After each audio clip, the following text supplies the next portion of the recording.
En manchette, aujourd'hui, au conseil de la MRC de Dautré, on parle cours d'eau et zones inondables.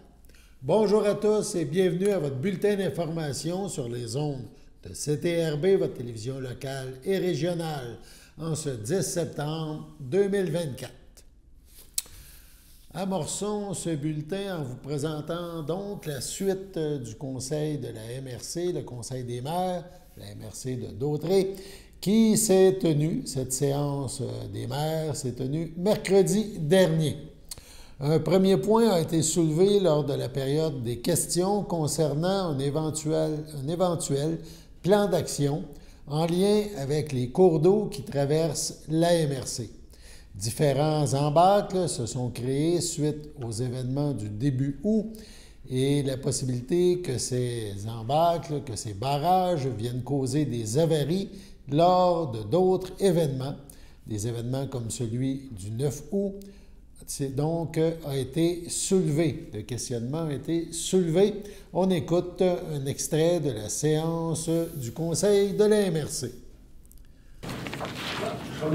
Allez-y. Mon nom est Jean-François Gosse, médecin agriculteur. Suite à nos inondations, des rivières qui ont débordé, je me demandais c'est quoi le plan d'action pour nettoyer les embâcles sur les rivières qui ont débordé. Et j'ai constaté la journée, dans la nuit du 9 août, la rivière Chicot débordait vers l'ouest, environ 2 pieds d'eau, du jamais vu. Je suis allé constater, je voulais voir c'est quoi qui a fait déborder. Après, quand ça s'est résorbé, je suis allé voir, puis il y a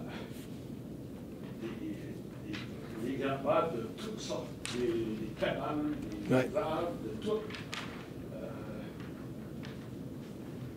J'ose espérer qu'on n'aura pas une pluie importante d'ici le printemps, les printemps. Il y a beaucoup de chances que ça déborde encore.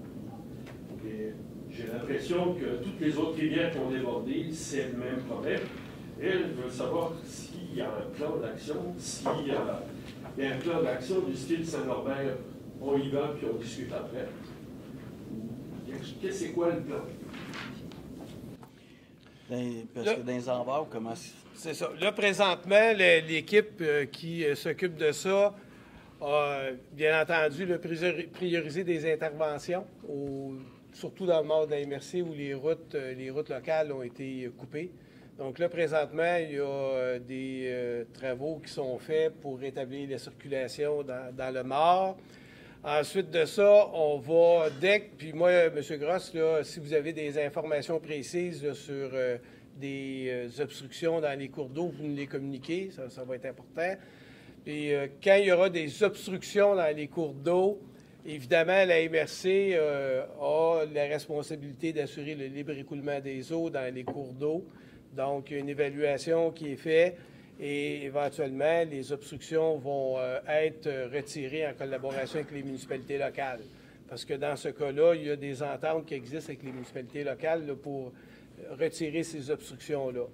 Et puis là, il va falloir... Là, une problématique qui va se poser, c'est il y a des obstructions dans les cours d'eau, donc qui risquent vraiment de nuire à l'écoulement des eaux. Puis l'autre phénomène qu'on va retrouver, ce sont là, des débris là, qui se sont répandus souvent sur des terrains, puis aujourd'hui, qui sont situés assez loin des cours d'eau, parce que les cours d'eau ont pris évidemment beaucoup d'expansion, l'eau s'est retirée, puis il peut y avoir des débris un peu partout. Mais quand il y a des obstructions, vous nous en informez, puis la MRC va faire un suivi avec la municipalité locale pour justement s'assurer que ces obstructions-là restent pas en place. Ça ne partira pas tout seul. Vous en informez, puis on va faire le suivi. C'est une très bonne question parce qu'il y en a beaucoup sur la rivière Chicot. Oui, il y en a beaucoup partout. Il y en a dans la rivière Ryan, je peux vous le dire. Ben, la rivière Saint-Jean, la Norelle, la Valtrie, la rivière Saint-Jean, il y en a aussi beaucoup. Avant que je comprends l'inquiétude, puis elle est fondée, votre inquiétude, tout à fait. Alors, l'idée, c'est de répertorier les endroits où il y a un risque majeur, où ça pourrait se reproduire, donc un embâcle dû aux déchets accumulés. On a un drone? Oui, puis il a été très utilisé jusqu'à Oui, il a été maintenant. utilisé. Donc, À cette fin-là. On pourra éventuellement, je pense, parce que moi, je suggère bien humblement qu'on prenne peut-être un peu de temps avec un expert en pilotage, puis d'aller faire... On a un. D'aller faire le La tour MRC un peu a de un ces drone. endroits-là, C'est ça, on le bien fait les déjà. cibler, bien les identifier, puis être en mesure de pouvoir mettre en place une intervention si nécessaire. Moi, je veux vraiment m'assurer que dans toute la MRC, c'est à peu près tout pareil, la Bayonne, les autres, ils ont tous débordé, pas à cause que le fleuve déborde, à cause que... Non, non, ça n'avait rien à voir. Exact. Ouais. C'est vraiment des envers. Si vous ne trouvez pas une résolution rapide avant la fonte des neiges, on va avoir, il y a des gens qui vont avoir plein de problèmes. Non, ben, puis on veut pas ça. Non, non, on veut pas ça. Surtout, c'est un devoir de contrer l'environnement qui va. Ouais. Ça, on peut dire ça. Il me semble qu'il devrait y avoir un règlement ad hoc rapide. Bien, c'est la responsabilité de toute façon. Mais il faut se dire, les embâcles ont été créés par les eaux qu'on a eues. Ces embâcles-là n'étaient pas là. Moi, je l'ai vu dans chez nous. Là. Moi, les embâcles, il n'y en avait pas parce qu'on les vérifie. Puis c'est important que les citoyens, dès qu'ils voient un embâcle ou quelque chose, mais là, on s'entend que les embâcles, c'est des cabanons, c'est des infrastructures, des arbres qui se sont ramassés là à cause, évidemment, de la pluie. Vous l'avez dit, la rivière Chicot n'a jamais été aussi haute que ça. Fait qu'évidemment, il y a des cabanons qui sont partis, puis il y a des embâcles qui se sont créés. Mais on a un drone, puis c'est sûr qu'on va faire le tour. Mais c'est important que les citoyens, quand ils en voient, de le rapporter. Ouais. C'est super important d'avoir la participation des gens, parce que de piloter puis de faire toutes nos rivières, puis vous avez raison. Puis on dit avant le printemps, mais il faut agir rapidement, parce que des pluies, on a eu au mois d'octobre l'année passée des pluies épouvantables, hein? Fait que c'est d'agir le plus rapidement possible, mais je vous le dis tout le monde, chaque municipalité, on est en collaboration avec eux autres. Là, ça vient de retomber, là, mais chaque municipalité est en communication, puis le travail va être fait. Autre sujet discuté à la MRC, sujet important pour la population, c'est la désignation là, de terrains où des maisons sont bâties dans des zones inondables. On se rappelle que le gouvernement du Québec veut légiférer dans ce dossier pour éviter justement la construction d'infrastructures dans des zones inondables. Dans un premier temps, on va écouter un citoyen qui demande des précisions justement sur les zones inondables projetées par le gouvernement. Oui, c'est considérant ça considère les zones inondables. Naturellement, je demeure au rang du fleuve. Vous comprendrez qu'il y a de l'inquiétude dans mon rang. Une inquiétude assez, je pense, il faut y penser. J'aurais deux, trois petites questions.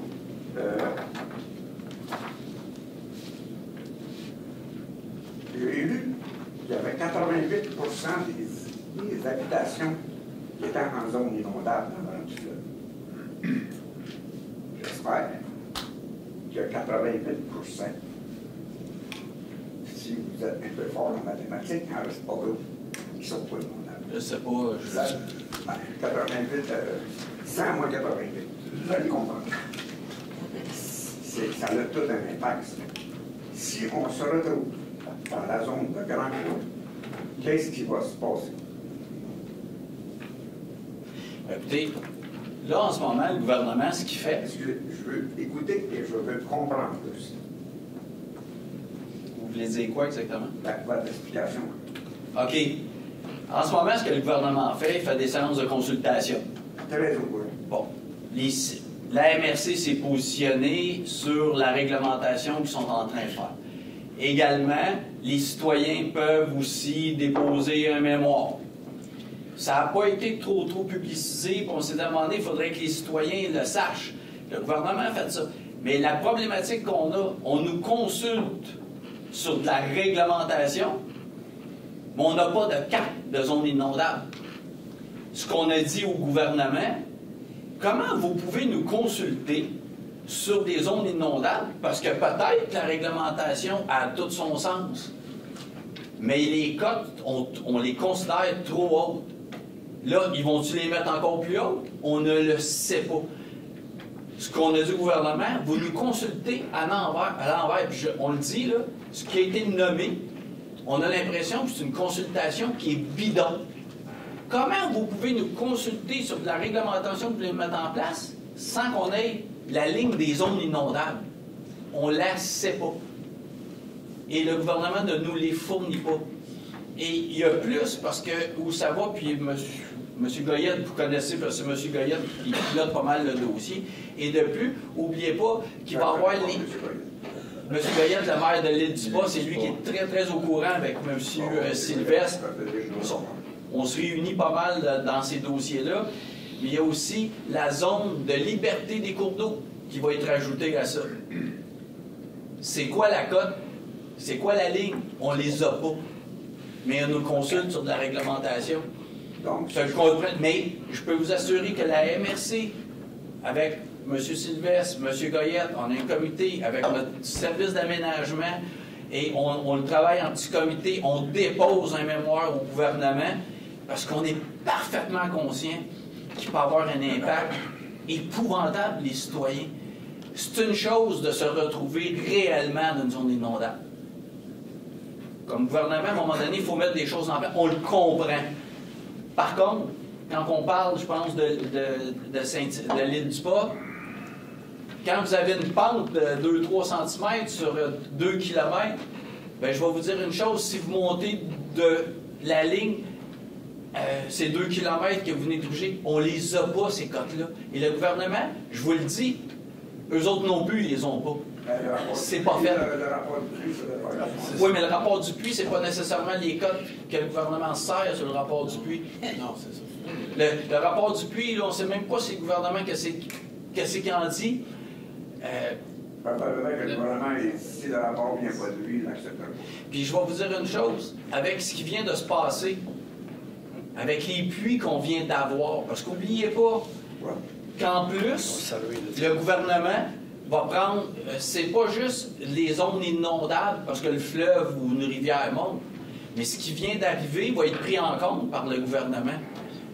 Mais ce qui vient d'arriver, là, 200, c'est un ouragan là, qui a passé chez nous. C'est un ouragan de pluie. S'ils prennent compte, imaginez-vous s'ils prennent ces lignes-là et ils prennent compte de ça. Monsieur, vous savez, j'aimerais bien ça de Cantien. Parce que sur le rang du fleuve, le 9 août, il n'y a pas personne qui était inondé. Oui, c'est ça. 2 jours avant, j'avais pris mon transit, j'avais 11 pieds et 2 pouces de l'asphalte au fleuve. Fait qu'il pouvait mouiller en cibré. Puis il a mouillé en cibré. Chez nous, on n'a pas eu une goutte d'eau. Mais 5 jours plus Par tard. contre, dans York, pardon. 5 jours plus tard, il a monté d'1 mètre, le fleuve. Oui, c'est pas. Il est encore loin de chez vous. Malade, les maîtres. Il est encore loin de chez vous. Oui, mais il faut comprendre. Ça me donne la chance de mettre le canoë.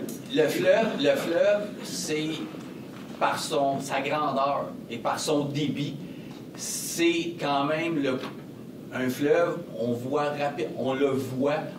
venir, on le voit monter. La vraie problématique d'une pluie aussi intense, on l'a vu, Saint-Cuthbert, avec le... C'est pas compliqué, c'est les rivières, les cours d'eau qui sont hyper dangereux. Le fleuve, là, il n'a pas fait... Les rivières, les cours d'eau étaient surchargés.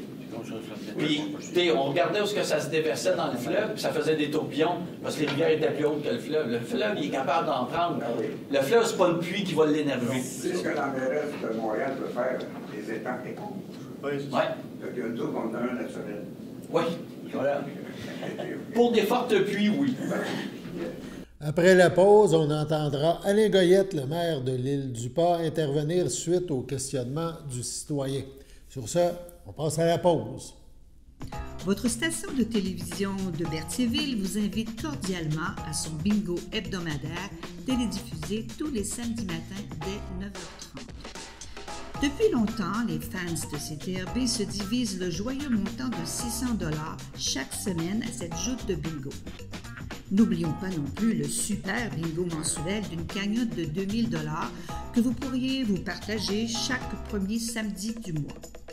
Un moment de fébrilité qui pourrait devenir payant pour plusieurs d'entre vous. Pour vous procurer ces fameuses cartes de jeu, les dépositaires participants sont à Berthierville, le dépanneur Formule 1, la station-service Arnois sur le boulevard Gilles Villeneuve, le marché IGA Extra Famille Mont-d'Or sur la rue Gabrielle Brissette, le marché Métro Boucher sur la rue Notre-Dame et la pharmacie Proxime sur la rue Frontenac. À Saint-Ignace de Loyola, le dépanneur Proxy sur la rue de la Traverse, la boucherie Aldo sur le rang Saint-Michel. C'est donc un rendez-vous hebdomadaire chaque samedi matin à 9h30 sur les ondes de CTRB, votre télévision locale et régionale, celle-ci toujours en haute définition. Toute l'équipe de CTRB vous remercie de votre fidélité et vous souhaite bonne chance.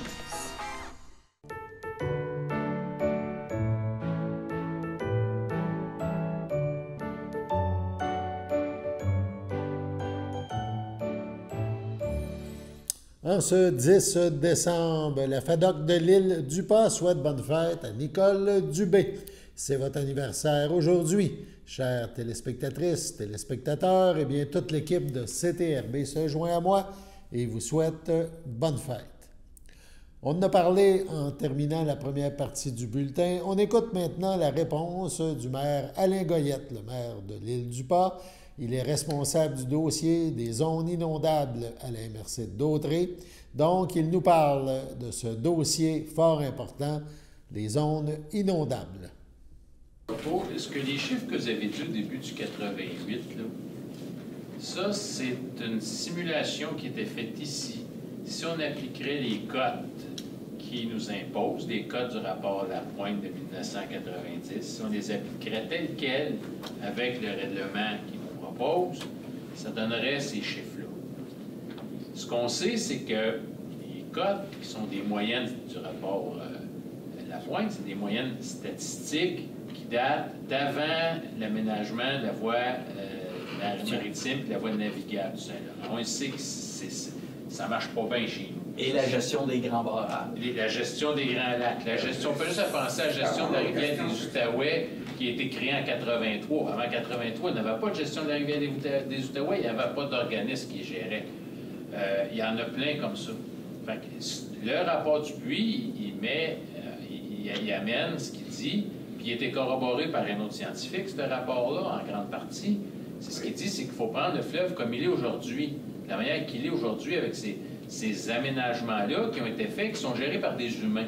Puis si on regarde, quand on fouille, bien, il y a beaucoup de ces inondations-là, c'est des conséquences humaines. L'inondation de 76, c'est une conséquence humaine. En 2017 et en 2019, on ne le sait pas encore, mais ils ont changé la recette de la gestion à la Commission mixte internationale concernant la gestion des Grands Lacs. Puis ce qu'on remarque, c'est qu'il y a une tendance qu'on remarque qui est forte. À chaque fois qu'ils modifient la recette du gâteau, bien, on est aspergé, ça déborde des années qui suivent. Bon, c'est une tendance. Il n'y a pas encore de scientifique qui est arrivé qui a démontré que c'était ça, mais on s'aperçoit qu'il faut s'assurer qu'à l'autre bout, on soit entendu. Puis, le règlement qu'il propose sur les zones inondables, en passant, s'il a été adopté, il est en vigueur aujourd'hui, tous ceux qui ont été inondés, arrêtez d'une zone inondable. Donc, plus de remblais avec les conditions qui sont là. Surtout parce que l'orientation gouvernementale veut conserver quand même les inondations élevées, très élevées, puis moyennement élevées, là, ces critères-là. Fait qu'avec les quantités d'eau qu'il y a eu, bien, ces personnes-là auraient été mis dans des zones élevées ou très élevées. Ça fait sortir aussi que dans le règlement, le gouvernement tient absolument à ce qu'il y ait un règlement uniforme au travers de Québec. Par contre, oui, mais là, par contre, il y en a qui ont des intolérances là-dedans, il faut en tenir compte, c'est que il va falloir que ça soit séparé, les inondations fluviales ou côtières, avec les inondations riveraines et les inondations urbaines. C'est trois schémas, c'est trois conséquences, c'est trois affaires différentes. On s'est aperçu que les sections de rivières qui étaient très méandrées, le 9 et le 10 août, c'est eux autres qui ont été le plus affectés. C'est dans les méandres que ça déborde bien plus que dans la partie linéaire. Bon, c'est juste à vérifier, ça vient de tout changer la donne. On sait qu'en 2017, il y a eu beaucoup de réclamations. Ça a donné à peu près une moyenne de 48 000 d'indemnités versées par réclamation, puis c'est 50 000 en moyenne pour celle de 2019. Mais regardez bien ceux qui vont avoir pour celle-là. Si on parle juste du GA à Berthier, bon, peut-être que le gouvernement il indemnisera pas, mais ça va être une compagnie d'assurance, ça va être dans des millions, au-dessus de 10 millions. Peut-être que le nombre de réclamations va être moindre, mais les montants vont être plus élevés. Puis là, on arrive avec un problème bien différent. Ne comparez pas un citoyen à Sobeys. Sobeys, ils n'ont pas d'assurance. Non, mais ça... 37 ans l'hydro, on n'avait pas d'assurance. On était capable de les baquer. Oui, non, mais je veux juste dire que les montants sont bien différents de Sobeys. Mais ça, mais vous dire qu'on le travaille et on la comprend, la problématique. On le travaille en tabarnouche. On essaye d'être entendu. On a eu des rencontres avec la ministre Proulx. On a eu puis toutes les consultations, on est allé, on leur explique tout l'impact que ça peut avoir sur des citoyens. C'est une chose si on se trouve vraiment en zone inondable. Mais là, s'ils montent les cotes, la moitié de votre maison se trouve en zone inondable, l'autre moitié n'est pas en zone inondable, à un moment donné... Pour conclure, ajoutons que des consultations publiques sont prévues et c'est prolongé, là, le délai a été prolongé pour s'inscrire, participer jusqu'au 17 octobre prochain. Les citoyens sont invités à prendre part à cette consultation. La MRC déposera également un mémoire pour aborder plusieurs enjeux locaux. On vient d'en entendre quelques-uns parler par le maire de l'Île-du-Port. On parle de cartographie, de cotes de récurrence du fleuve Saint-Laurent, d'impact sur le littoral habité. Il sera aussi question du cœur historique de Berthierville. On vous présente maintenant le site du gouvernement du Québec. Pour en connaître plus, vous pouvez aller sur ce site Internet pour en apprendre davantage. Sur ce, on passe à la pause.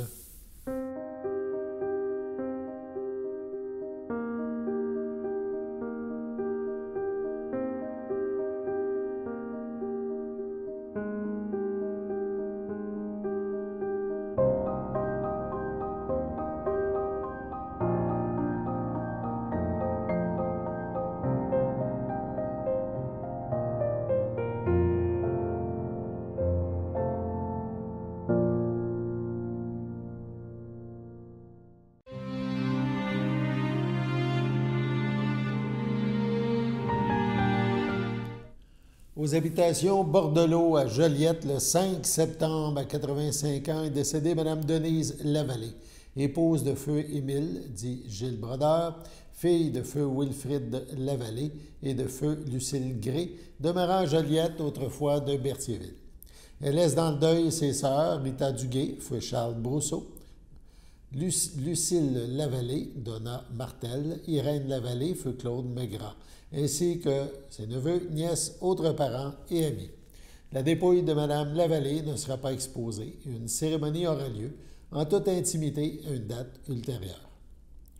Au CHSLD Le Château à Berthierville, le 21 juillet à 91 ans, est décédée Mme Denise Blais, épouse de feu Jean-Paul Savignac, fille de feu Joseph-Albert Blais et de feu Élisa Bonnet, demeurant à Sainte-Élisabeth, native de Lanoret. Elle laisse dans le deuil ses filles, Odette Savignac, Pierrette Savignac, François Ménard, ses petits-enfants, Léonie, Samuel Gilbert, Benjamin et Joanie Ménard, ainsi que plusieurs neveux, nièces, autres parents et amis. La famille désire remercier le personnel du CHSLD le Champlain, donc le château à Berthierville, pour les bons soins prodigués à Mme Denise Blais. La famille vous accueillera samedi 14 septembre dès 11h. Au complexe funéraire Efterio, situé au 741 rue Notre-Dame à Berthierville. Suivra une liturgie en la chapelle du complexe à 14h30. Mme Blais sera inhumée au cimetière de Sainte-Élisabeth à une date ultérieure.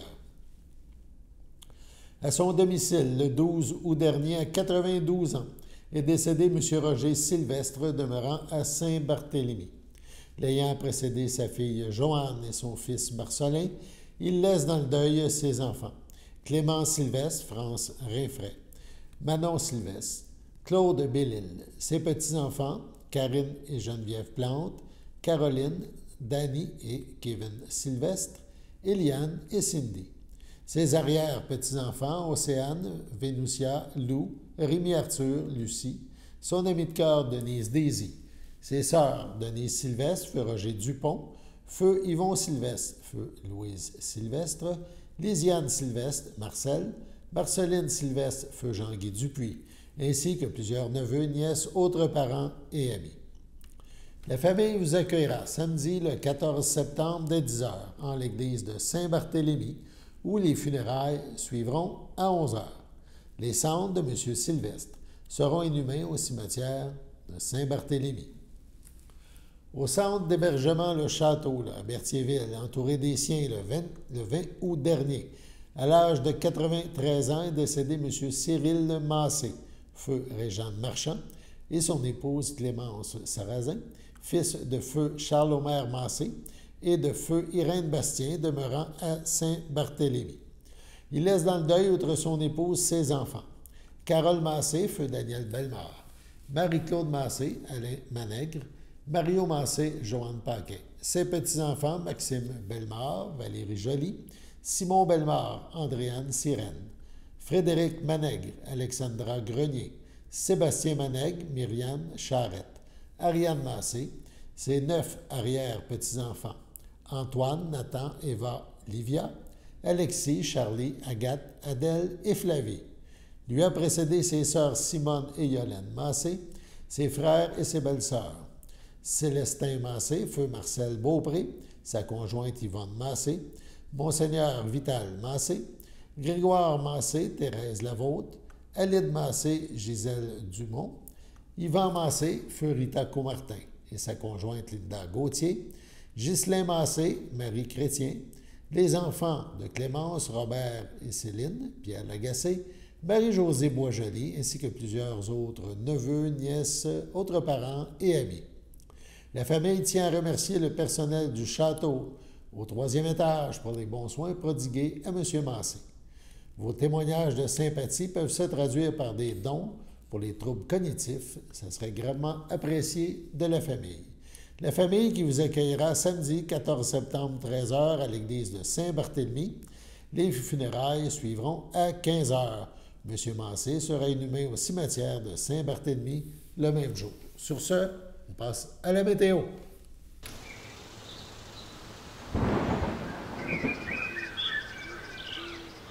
Bienvenue à votre météo de cette semaine. Aujourd'hui, mardi soir, ça sera dégagé. Une température de 15, un temps ressenti de 14. Mardi nuit, ce sera dégagé. Une température de 9, un temps ressenti de 8. Mercredi matin, ce sera ensoleillé. Une température de 11, un temps ressenti de 10. Mercredi après-midi, ce sera ensoleillé. Une température de 23, un temps ressenti de 26. Mercredi soir, ce sera généralement dégagé. Une température de 18, un temps ressenti de 18. Mercredi nuit, ce sera un ciel variable. Une température de 13, un temps ressenti de 11. Et voilà, c'était tout pour votre météo. Au nom de toute l'équipe, merci d'avoir été des nôtres pour ce bulletin d'information sur les ondes de CTRB, votre télévision locale et régionale, en ce 10 septembre. Alain Bellemare au pupitre. On se revoit demain.